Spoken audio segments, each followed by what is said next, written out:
Welcome to the Manager Tools Members Only podcast for January 2007. How to handle the interview weakness question.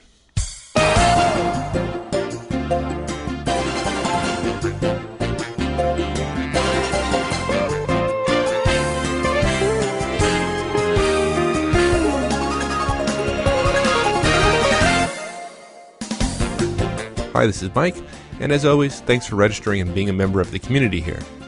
Mark recently blogged about the crazy advice being given, by the Wall Street Journal of all places, about how to handle the perennial interviewing question, "Tell me about a weakness."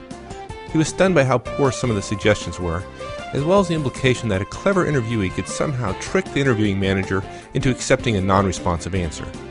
We think it's funny how many folks think that they can fool their interviewer, but of course if they were the ones being interviewed, why, it would somehow be different. Yeah, right. Well, in any case, in this cast, we share one of the best interviewing answer templates for the answer you'll ever hear. It's simple, elegant, easy to deliver, and surprise, surprise, it directly answers the question. Here we go.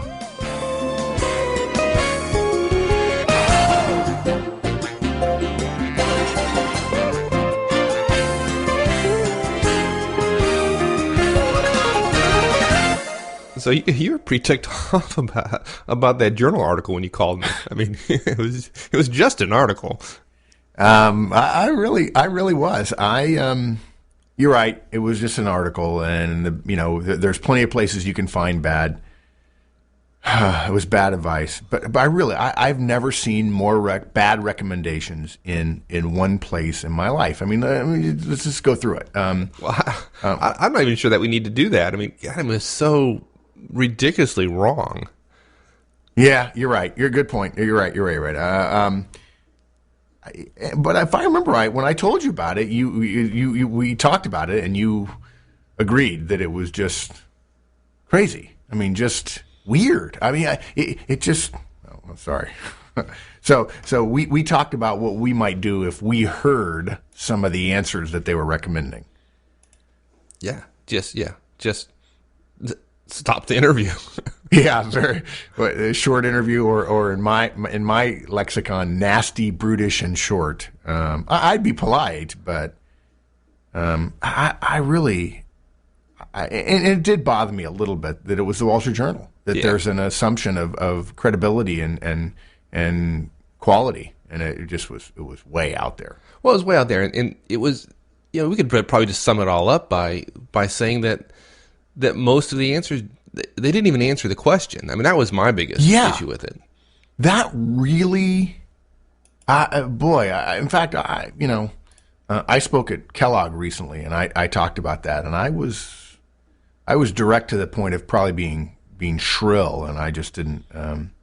It's one of our core issues in interviewing. The best interviewees are the ones that directly answer the question. No matter what you want to tell the interview, you've got to answer their question first. If you feel compelled to add something, okay, but please whack us on the head, right in the forehead, with your answer right up front. Do the bottom line up front thing. Bluff, BLUF. And the writer of that article also used bluff too, but I think that person meant BLUFF. Yeah, that's right. So let's don't confuse the two. Yeah. Maybe the interviewer isn't that smart, and you can cleverly sidestep the question, and they'll never know that you didn't actually give them.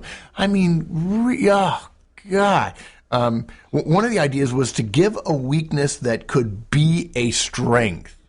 Oh, yeah, I work too hard. Oh, I mean... Yeah, and I, the interviewer, am a total idiot. Total idiot, right, yeah. Please insult me while you answer the question that I haven't decided whether or not to give you an offer yet. Insulting is a good technique.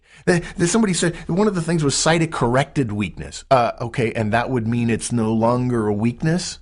Right. Okay, so now the interviewer's not stupid; it's the interviewee who wants to act stupid. Yeah. And then another theory. Literally, the title of the theory, the recommendation was deflect.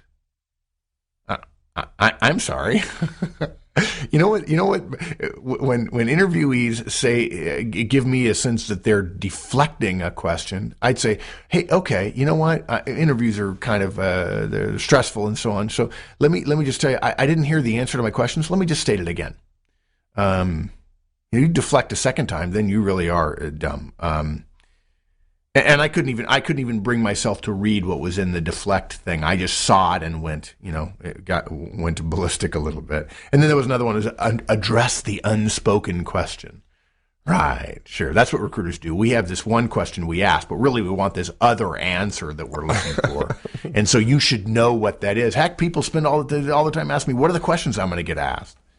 I didn't do a very good job here because I wanted to avoid our mutual rant. But well, what are we going to do? So let's get on and help people understand like how to answer the question of, describe a weakness. Yeah, tell me about a weakness. How do we do that effectively? Yeah. Well, now I will say that I like this question. I think it's a good question. A lot of people ask it and they don't know what they're looking for. And so I will tell you, I feel Manager Tools listeners are so cool and so lucky, because even if you're talking to somebody who doesn't know how to evaluate your answer, when you give them this answer, they will be blown away. Okay, so our answer itself, our recommendation for how to structure your answer, sort of the meta structure of your answer, has 3 parts, and that is, first, you briefly qualify your answer. Secondly, you state your weakness. Big surprise there, you actually answer the question. And then lastly, you talk about what you're doing to improve in this area. And that's it. Okay. All right, so before we do that, let's go over our perfunctory preparatory stuff. Right, yes, okay. Four points we want to make.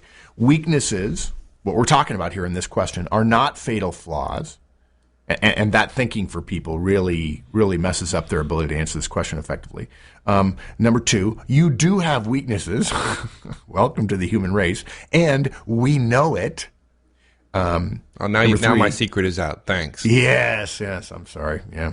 Your secret is you have me as a partner. Number 3, don't choose a weakness that is core to the success of this job. And number 4, you should know, it's the effective way is to know your answer in advance. Good. Okay. All right. So let's take each one of those and go through it. Yeah, let's go background and then we'll talk about the answer itself. So first, weaknesses are not fatal flaws. Look, the reason many people mess up this question is fear. We're afraid of being thought human, and so we don't want to admit that we have any weaknesses at all, which is just crazy. Part of that comes from a misunderstanding of how to think about weaknesses. The word weaknesses, what does it mean? It's not emotionally laden with fear and loathing and fatality. Okay? Here's how we see it. Here's our recommendation. We're not suggesting that you're going to tell us a dark and dirty secret or that it's a character flaw or a fatal flaw, as I've said. When we ask you about your weaknesses, we're asking you to compare your set of skills to each other and be clear about which ones of those skills are not as strong as some of your other skills. If you have 100 skills, there are 50 that are above average and 50 that are below average, and the 50 that are below average are weaknesses. Okay? This no way implies that one of your weaker areas is down in the depths across all society and that it's a fatal flaw. In fact, for people who are above average, if you're above an average performer, look, half of your skills are strengths, half are weaknesses by definition. That's the way we see it. If you're an above average performer, and if you're a manager or even a manager in training, you are above average. A skill you consider a weakness compared to some of your strengths might very well, when performed at that level, be a strength for somebody else who's not capable of doing this job. A weakness is a skill that you're not as good at as some of the things you think of as your strengths. Not everything can be your strengths. That implies that you're arrogant or that you really believe you're better at everybody else at everything. You're not. Yeah, that's garbage. So if we can get over the fear that we're divulging some criminally negligent area, we'll do a lot better. We're only asking for something that you don't see as a strength. That's it. We're asking for something that you're below average relative to your own skill set at. That's it. Okay. And your next point was, and this was the big learning point in this podcast for me, which is you do have a weakness. And more importantly, the interviewer knows it, right? Yeah, this is the part that shoots down that whole deflect theory of answering the question. I love the deflect theory. Yeah, as a martial right, artist, exactly. I get a great visualization of that, so I like it. Yeah, the magic of conflict. Yes. The problem is after I've deflected it, the interviewer is going to punch me in the face. That's exactly right, because we're the interviewer and it's our interview, and by gosh, we're going to get what we want. You know you have weaknesses. We know we have weaknesses. We think we're fine. We'll think you're fine if you share them with us. And here is the insidious danger of messing up this question. If you don't answer this question, you get 2 strikes, where even a bad but a direct answer to the question can only get you 1. If you don't answer the question, you get 2 strikes. First of all, you don't have the confidence to talk about one of your weaknesses.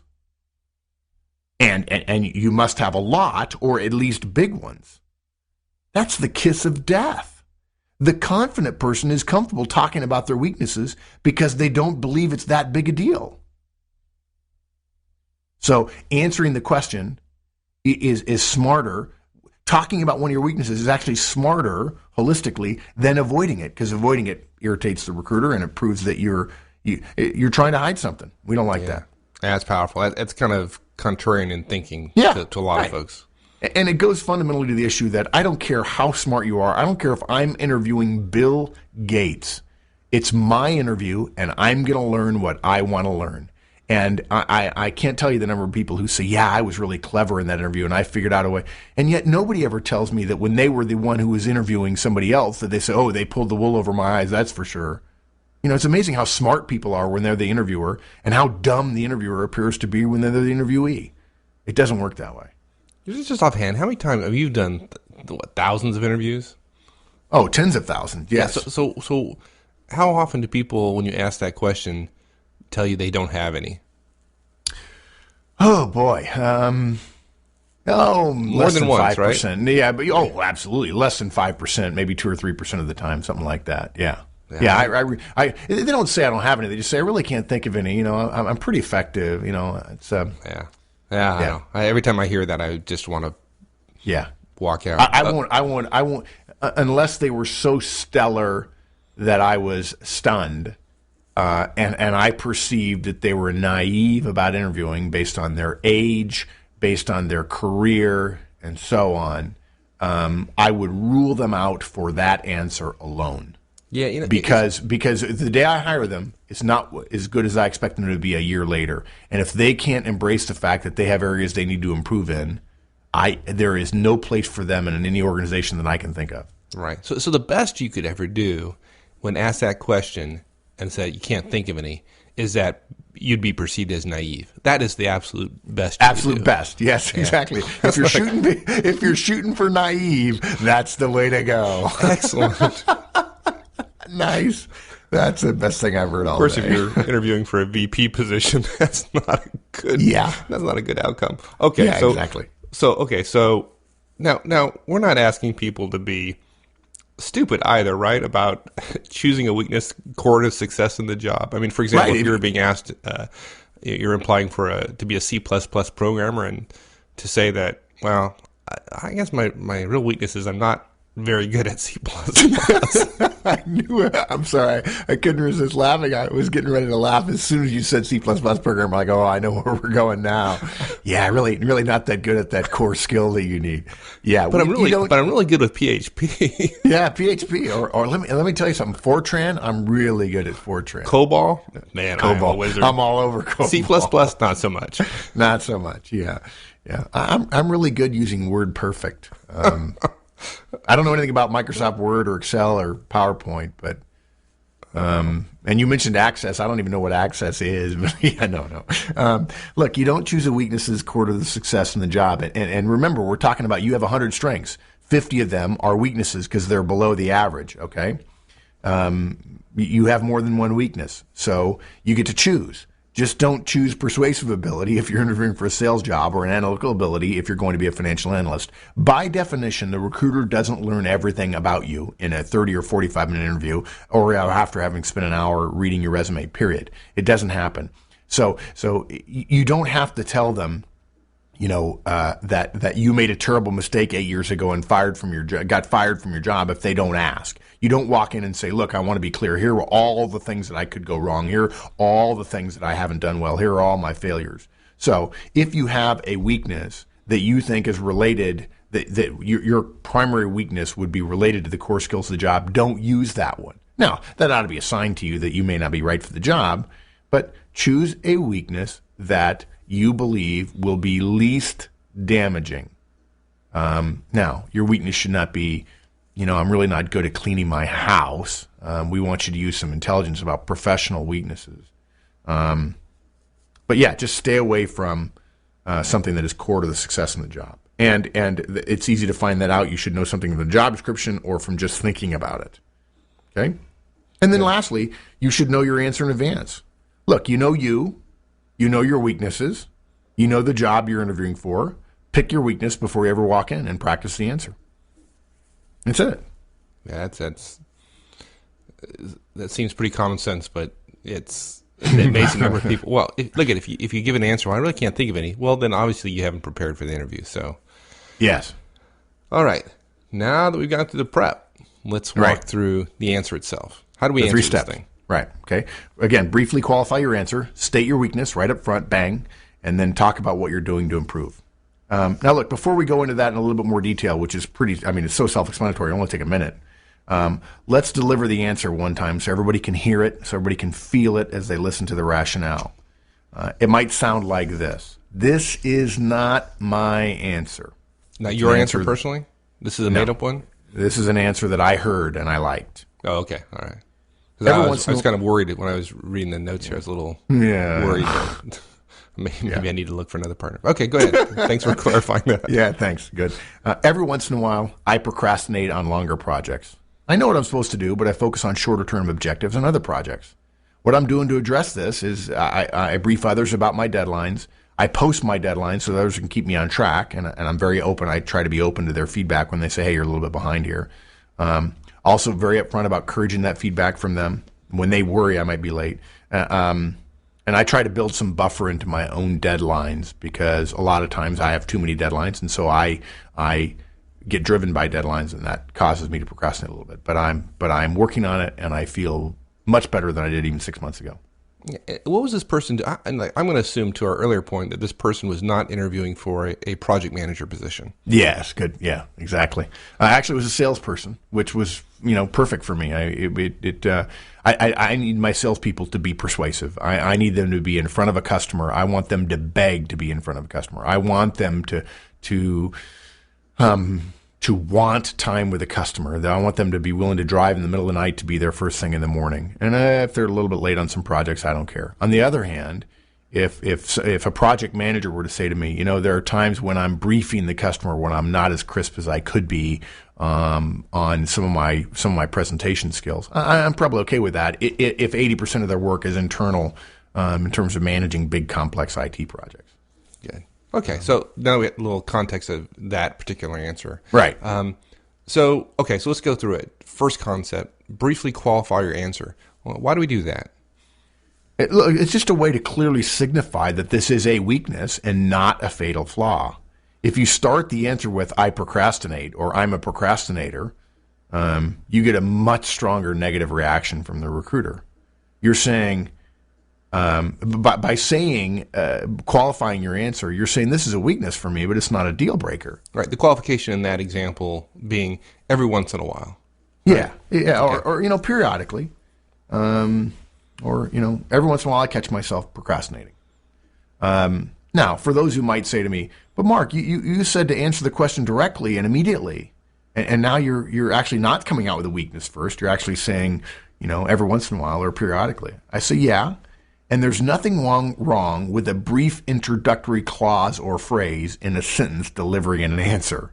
I'm not talking about something else with my statement of every once in a while or periodically, or can't remember last time I did it, but I'm not introducing other data, other ideas. I'm just starting a sentence with an introductory phrase which provides some flavor and a little bit more relief to the actual details of the answer, which, by the way, I am delivering in the first sentence.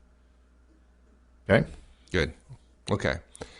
The next point. Okay, so now the second point was state your weakness, which you've like you just said, you've done that in the very first sentence after qualifying it a little bit. Yes, right. Having it in the first sentence is really powerful. Human beings listen to the sentences, and after that introductory phrase, they'll be paying attention. We've really already covered it, so we're not going to say what anybody should choose. It's person and interview job dependent. I guess you wouldn't want to talk about ethics or racism or violent tendencies, but we assume intellect on the part of our listeners, so I think those are not weaknesses that we need to worry about. Okay, and the third part, which is, of course, the purpose of the question in the first place. There you go. Which is talk about how you're going to improve, what you're going to do to improve. That is the most important thing that has been said in this cast. You said it. That is the purpose of this question. Does this person have the ability to change and grow? And a person who answers with a weakness that is fundamentally related to one of the core strengths is not smart enough to do the job. But one who doesn't talk about how they're improving, dangerous. Dangerous. People who are highly effective, when they start talking about things they're not good at, they immediately start talking about processes for improving. They start talking about ways they're going to get better. They talk about self-improvement. As simple as that. So yes, right. Bingo. Thank you, Mike. Wow, right. Powerful. Better even talk about things you are already doing to improve. Actively doing. Yes, yeah. My plan. If you were to say my plans are X, Y, and Z, it's kind of like, well, okay, it's better. It's better than nothing, but it's not as good as say, here's what I'm doing right now. The idea is that maybe a year from now, it's still a weakness relative to your strengths, but your overall performance will have improved, and this skill won't cause you to drop balls that, as your boss, that your boss needs you not to be dropping.